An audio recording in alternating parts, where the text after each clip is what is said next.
সুপ্রিয় শিক্ষার্থী ভাই বোনেরা, আশা করি ভালো আছেন। শুভেচ্ছা নেবেন। তো আজকে আমরা কমন মিস্টেকস ইন ইংলিশের 12তম পর্বে আছি। যারা এই পর্যন্ত আমাদের সাথে যুক্ত ছিলেন, আশা করি গত 11টা পর্ব এনজয় করেছেন।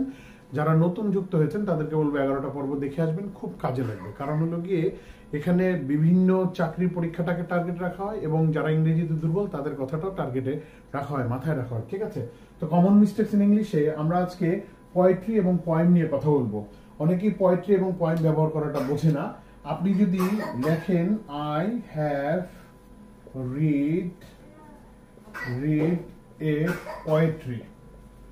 পোয়েট্রি, এই সেন্টেন্সটা লিখলেন কিন্তু সেন্টেন্সটা কিন্তু ভুল হয়ে গেল।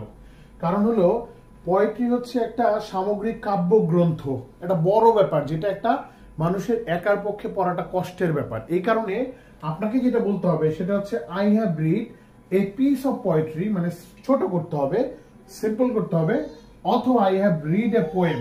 হয় আপনি পোয়েম বলেন অথবা এ পিস অফ পোয়েট্রি বলেন।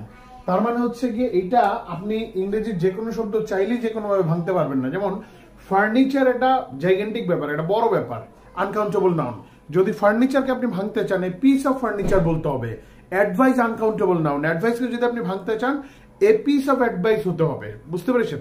সো এরকম মানে এ পিস অফ পোয়েট্রি, এরকম বেশ কয়েকটা উদাহরণ থেকে 10 থেকে 12টা উদাহরণ থেকে প্রশ্ন আসে। এটা বেশি আসে, এই কারণে এটা আমরা আলোচনা করলাম। তাহলে পোয়েট্রিটা একটা হলো সামগ্রিক কাব্যগ্রন্থের ব্যাপার, এটা একটা বড় ব্যাপার। এটা একজনের পক্ষে, একজন মানে রিডারের পক্ষে শেষ করাটা টাফ।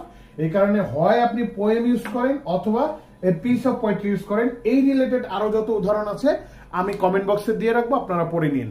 তো কমন মিস্টেকস ইন ইংলিশের 12তম পর্বে থাকার জন্য সবাইকে ধন্যবাদ জানাচ্ছি। দেখা হবে পরের পর্বে।